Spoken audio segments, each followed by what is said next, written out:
नमस्कार साथियों, वित्त कोष एवं लेखा विभाग के आदेश को आपने देखा होगा। माह मार्च पेड अप्रैल 2026 यानी नए वित्तीय वर्ष में जो पहला वेतन आपको मिलना है, वो वेतन आपको अगर आपकी सर्विस डिटेल अपडेट नहीं हुई और सर्विस डिटेल वेरीफाई नहीं हुई तो वो वेतन आपको नहीं मिलेगा। उसके लिए आपको पहले अपनी सर्विस डिटेल अपडेट करवानी है और जो सर्विस डिटेल डेटा है वो वेरीफाई करवाने हैं।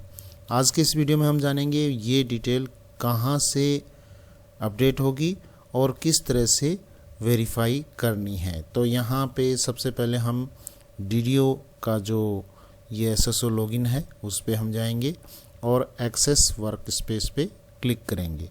एक्सेस वर्क स्पेस पे क्लिक करने पर आपको जो बहुत सारे ऑप्शंस दिखेंगे, इसमें से जो एचओ डेस्क है उसको ओपन कर लेना। हालांकि ये कार्य डीडीओ डेस्क से भी हो सकता है, लेकिन कुछ मॉडिफिकेशन डीडीओ टैब से नहीं होते, इसलिए हम एचओ टैब से ही यहाँ पर वेरिफिकेशन और अपडेशन का कार्य करेंगे। तो यहाँ पे हम क्लिक करते हैं। क्लिक करने पर आपको यहाँ इस तरह का इंटरफेस दिखेगा और यहाँ पे एम्प्लॉय मैनेजमेंट में आपको जाना है।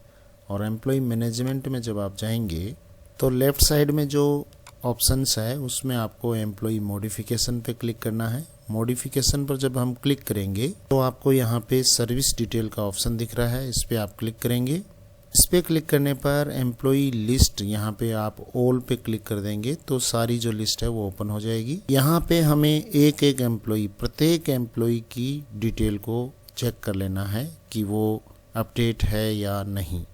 तो हम यहाँ पे 1 बाय 1 ओपन करेंगे। तो एक यहाँ पे हम मॉडिफाई पे क्लिक करता हूँ। क्लिक करने पर हम यहाँ पे देख पा रहे हैं कि ये सारी डिटेल पहले मॉडिफाई की हुई थी, लेकिन अभी इसमें ये कुछ टैब्स है वो ओपन नहीं हो रहे, ब्लैंक शो हो रहे हैं। जैसे एक्चुअल पोस्ट इन करंट ऑफिस है, इसको मैं यहाँ पे सेलेक्ट करूँगा और सेलेक्ट करके और जो नीचे ऑप्शंस ब्लैंक है नीचे स्क्रॉल करूंगा। यहाँ पे ये जो कॉलम है ये भी ब्लैंक आ रहा था, डेजिग्नेशन ऑफ अपॉइंटिंग अथॉरिटी, जबकि ये पहले अपडेट किया हुआ था।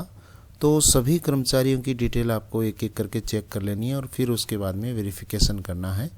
तो यहाँ पे हम नीचे स्क्रॉल करेंगे। ज्वाइनिंग डेट वगैरह आपको अच्छे से चेक कर लेनी है। उसके बाद में एक डॉक्यूमेंट यहाँ पे आपको अपलोड करना है। जैसे यहाँ पे आप कंफर्मेशन ऑर्डर अपलोड कर सकते हो, या जो ज्वाइनिंग का एप्लीकेशन है या जो ज्वाइनिंग है वो आप यहाँ पे अपलोड कर सकते हो। ब्राउज से मैं इस ऑर्डर को यहाँ अपलोड कर देता हूँ और उसके बाद में नीचे स्क्रॉल करते हुए इसको मैं अपडेट सर्विस डिटेल पे क्लिक करता हूँ। कंफर्मेशन चाहेगा, इसको आप यस कर दें और ये डिटेल यहाँ पर सक्सेसफुली जो रिक्वेस्ट है वो आईडी नंबर आ चुके हैं और सक्सेसफुली यहाँ पर ये सेव्ड हो चुकी है। इसको हम ओके कर देंगे। उसके बाद अपना काम अगला ये है कि हम वेरिफिकेशन कैसे करें, एम्प्लॉय के जो सर्विस डिटेल है उसका वेरिफिकेशन कैसे करें। तो बिल्स में हम जाएंगे। बिल्स में क्या, एम्प्लॉय मैनेजमेंट में हम जाके और यहाँ नीचे स्क्रॉल करेंगे तो आपको यहाँ ये वेरिफिकेशन का ये टैब नज़र आएगा।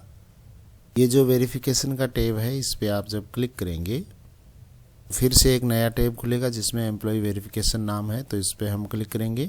फिर से यहाँ पे हम एम्प्लॉय लिस्ट है इस पे क्लिक करेंगे। ऑल यहाँ लिखा है, ऑल पर क्लिक करेंगे तो यहाँ पे सभी कर्मचारियों की लिस्ट प्रदर्शित हो जाएगी। इसमें आपको आगे जो वेरीफाइड नाम लिखा है तो ये वेरीफाई हो चुके हैं, पहले किए हुए हैं वेरीफाई, और जिनके अभी वेरीफाई नाम शो नहीं हो रहा है उनको आपको यहाँ से वेरीफाई कर देना है। किस प्रकार से करना है, एक नाम हम देखते हैं यहाँ पे। जैसे हमारे पास एक ये नाम है जो वेरीफाई नहीं है, वेरीफाइड शो नहीं हो रहा है, वेरीफाई नाम शो हो रहा है, तो आपको यहाँ से वेरीफाई करना है। लेकिन उससे पहले आपको सर्विस डिटेल है वो अपडेट कर देनी है। और तो वेरीफाई पे हम जाएंगे तो उस कर्मचारी के डेटा आपको शो होंगे यहाँ। अब इसमें यहाँ पे डेटा वैलिडेशन फेल्ड आ रहा है, तो ये सर्विस डिटेल में जाके designation as per service cadre उसके अनुसार यहाँ पे, और कुछ जो यहाँ ब्लैंक आ रहे हैं जैसे पेरेंट डिपार्टमेंट है वो यहाँ पे ब्लैंक आ रहा है। तो सर्विस डिटेल अपडेट का जो ऑप्शन है वहाँ से अपडेट करके और उसके बाद में ये सारी जो सूचनाएं मिलान करके जब आप सर्विस डिटेल अपडेट कर देंगे तो ये यहाँ पे कॉलम है वो भरे हुए आएंगे। जैसे डेजिग्नेशन का है, यहाँ पेरेंट डिपार्टमेंट का है, गेजेटेड नॉन गेजेटेड का है, ये नॉट अज्ञात ये आ रहा है, ये वहाँ से जो आप अपडेट करेंगे उसके बाद में यहाँ पे प्रदर्शित होगा। अब उसके बाद में आप यहाँ पे सबमिट का अभी बटन है वो शो नहीं हो रहा क्योंकि वहाँ पे सर्विस डिटेल अपडेट नहीं है। तो सर्विस डिटेल वहाँ पे अपडेट हो जाएगी तो ये सबमिट का बटन है वो एक्टिव हो जाएगा और यहाँ से आप उसको सबमिट कर सकोगे। फिर भी अगर बाई चांस नहीं हो तो रेज रिक्वेस्ट टू DTA, तो यहाँ से आप रिक्वेस्ट भी रेज कर सकते हैं। तो रेज रिक्वेस्ट पे अगर हम जाएंगे तो आपको जिस प्रकार की प्रॉब्लम फेस हो रही है उस प्रॉब्लम को यहाँ पे रिमार्क्स में लिख देना है और इसको सबमिट कर देना है। तो वहाँ से इस समस्या का समाधान है वो कर दिया जाएगा। लेकिन पहले आपको सर्विस डिटेल अपडेट करके फिर ही यहाँ पे सर्विस जो ये यहाँ पे एम्प्लॉई का वेरिफिकेशन है वो यहाँ पे उसके बाद में करना है। तो उसके बाद जो एम्प्लॉई है अपनी पर्सनल आईडी पे जाके और चेक भी कर सकते हैं कि हमारा जो डेटा है वो यहाँ DDO के द्वारा अपडेट कर दिया गया है या नहीं कर दिया गया है। सर्विस डिटेल का जो कॉलम है उससे आप चेक कर सकते हैं। तो आज के लिए बस इतना ही। Thank you very much. जय हिंद, जय भारत।